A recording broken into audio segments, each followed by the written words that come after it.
привет и добро пожаловать! Наконец-то мы с вами встретились. Я расскажу об одном аромате, который мне подарили на день рождения. Не знаю, у меня двоякие какие-то такие впечатления насчет него сложились. Вот, и, наверное, этими впечатлениями с вами сейчас как раз таки поделюсь. И аромат этот у нас будет. Это Guerlain L'Homme Idéal, версия Extreme.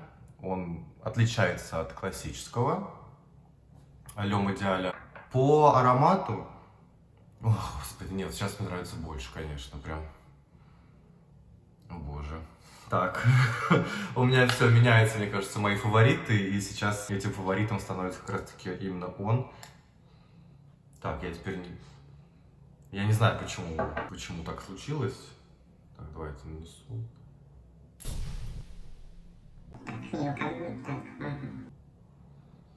Вот вначале он пахнет резко специями. Вот это мне, конечно, не особо нравится. Но давайте пока подожду. Да, кстати, пока ждем, давайте открою, наверное, пирамиду на фрагрантике. И, наверное, ознакомимся по официальным меркам. Так, давайте. Апостроф Идеал Экстрем, пожалуйста. Fragrantica.ru. Так, ладно, сейчас меня все сбивает оно. Значит, верхние ноты это у нас идет миндаль, розовый перец, бергамот. Средние ноты слива, корица, гелиотроп. И база это табак, кожа, пачули и кедр. Вот как раз сразу после нанесения он неистово перец, я бы даже сказал, что не розовым, а черным просто от него веет, потому что сразу очень сильно бросается это в нос.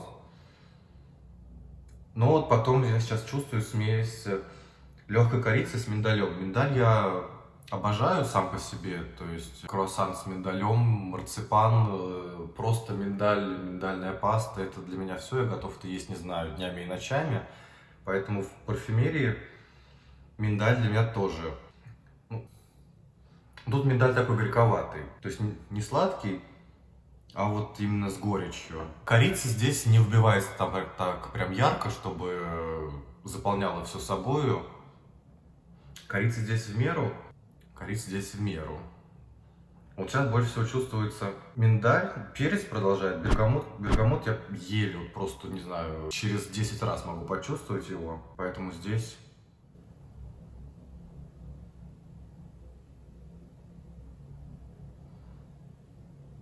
В общем, пока не чувствую ничего больше, подождем. Что по первым впечатлениям? Вот опять, первые впечатления, они меня не особо как-то восторгают, не особо меня впечатляют. Впечатления не особо впечатляют, ну да. Но аромат чисто, это зима, может быть, поздняя осень. Ну, в принципе, сейчас какая погода в Москве, сколько там, плюс 4, плюс не знаю сколько за окном. Туман еще до сих пор не рассеялся, этот адский, который всех напугал просто до усрачки. Вот, ну, как раз такую погоду, но чуть больше я увижу, конечно, на осень, то есть на зиму. И по времени суток тут, мне кажется, разницы нет никакой, то есть хочешь утром, днем, вечером. И этот аромат совершенно спокойно можно в офис брать с собой в офисе на работу. Он не особо так... Вот поначалу резок, да, но потом уже по прошествии времени, когда полностью сядется, он уже не настолько резок, он очень плавен, и там больше играет уже слива, как я вот сейчас потом понял, когда вот в начале видео открыл крышечку. Вот совершенно разные сейчас. И вот потом начинает играть слива, причем больше, мне кажется, чернослив. Не такая, как сказать, свежесть у этой сливы, такая повидавшая виды сливы. Повидавшая виды сливы. Такая повидавшая виды сливы уже, как я. Поэтому это очень интересно и спокойно звучит на самом деле. Поэтому в офисе, вот на работе, где вот в замкнутом помещении, пространстве, в окружении других людей, это, мне кажется, их отвлекать никак не будет совершенно. Поэтому вполне. Но аромат, вот еще никак не усядется еще. Еще он в процессе. Он фруктовый благодаря этой сливе. Очень хорошо.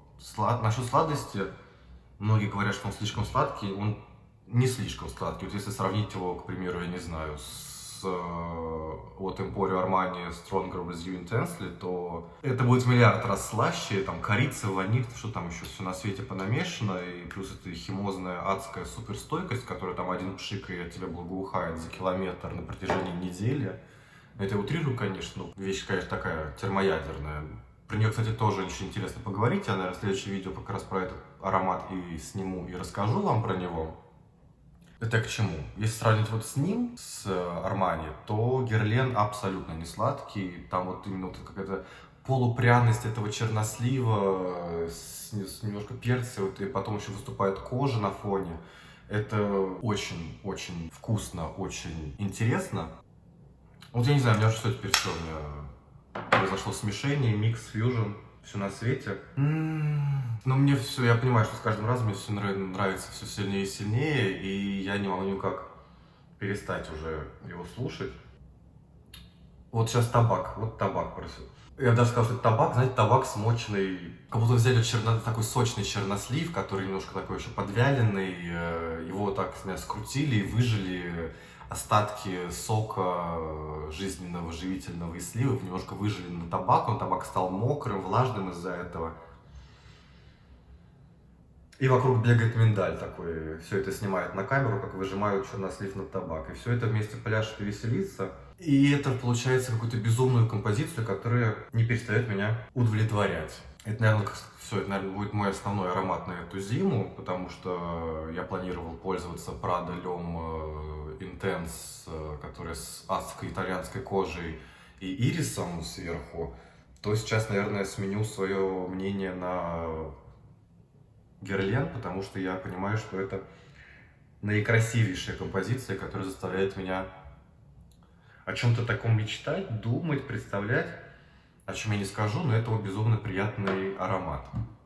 Из всей заявленной пирамиды, сейчас еще раз на нее посмотрю, это вот миндаль, розовый перец, бергамот, слива, корица, гелиотроп, табак, кожа, пачули, кедр. Вот из всего перечисленного мой нос улавливает, наверное, вот миндаль, розовый перец, понятно, бергамота совсем капелька была. То есть верхние ноты все три, слава богу, мы поймали и почувствовали. Они, кстати, вот из всех трех, бергамот, судя по всему, быстрее всех улетучивается. Говорит всем чао какао, я в свою бергамотию в Италию полетел, и там он и остается. В аромате его не остается.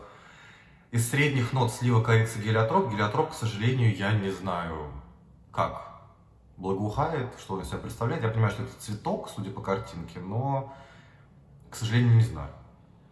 Корица еле слышна, но она добавляет немножко такой сладости.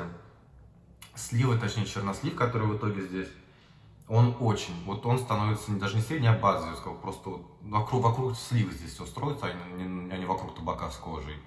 И в базе табак, кожа, пачули, кедр, деревяшек кедра, ну, можно уловить, но это не слишком явно, поэтому больше чувствуется, конечно, табак вот этот, и кожа. Причем кожа мягкая, не жесткая, вот, плавно обволакивающая кожа, которая вот так вот тебя обнимает и не шершавит по тебе, а вот такая гладкой выделки кожи об тебя скользит, я бы сказал. Этот аромат, он максимально мужественный, он просто, вот, не знаю, вот, образ мужика и вот такого мужика элегантного.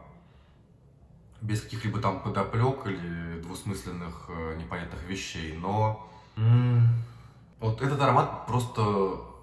Этот аромат равно деловой стилю в одежде. Вот так они сметчились, совпали и все. То есть здесь я не вижу, абсолютно не вижу этот аромат на молодом человеке, который будет идти в пуховике, в спортивках, в кроссах. Совершенно нет. Там скорее будет, не знаю, Versace Eros у нас играть, что я больше вижу. А вот это, вот прям мужчина в таких, не знаю, вельветовых брюках, темно-коричневых, в замшевой обуви, в пальто строгом, в шарф. Ну, в общем, элегантность, деловитость, вот это все про этот аромат, и это просто будет... Когда будет складываться в одну картинку, это будет смотреться нереально круто, и вот весь образ будет завершенный вот именно L'Homme Idéal Extrême. Что еще рассказать про него? Я не знаю, что еще про него рассказать. Я начинаю от него фанатеть, и у меня начинает сносить крышу все больше и больше, поэтому у меня заканчиваются мысли, что можно еще про него рассказать. В общем, я его советую. Я безумно рад, что мне его подарили, что он мне достался, что он теперь у меня есть. Я прям счастлив очень теперь, все больше и больше с каждой минутой, с каждым вздохом. Наверное, в принципе, все. Я его советую. Но советую, конечно, если вдруг вы прям захотели его взять, вас это заинтересовало, вслепую не берите, потому что все-таки и миндаль, именно тут не классический, а такой прям в горчинку идет, он не всех может обрадовать, я бы сказал. И вот эта история со сливой и черносливом и с табаком в смешку, в перемешку, это тоже не на всех. Поэтому, если соберетесь, обязательно зайдите, не знаю, там, в Яблоко, куда еще. Обязательно попробуйте. И главное, попробуйте не сразу, то есть вот пшикнули, нанесли и сразу слушать. Нет, не надо, подождите хотя бы минут, ну сколько сейчас прошло минут, ну подождите минут 10, вот минимум, когда аромат полностью усядется, раскроется, вот тогда вы почувствуете то, как он будет на вас слышаться в течение всего уже остального дня. Поэтому не торопитесь, поспешишь людей не смешишь, как говорится.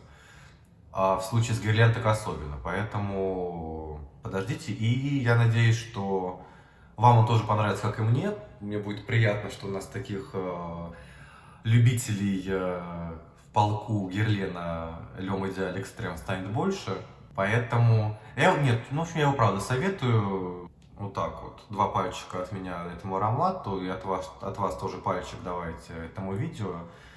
Я все-таки пытался рассказать, поделиться своим мнением вот про вот эту штучку. Поэтому давайте там лайк ставим, подписываемся, все дела, это все положено на ютубе. Мне приятно, вам приятно, что это поддержит меня, и что это будет стимулом для производства и заливки нового видео для вас.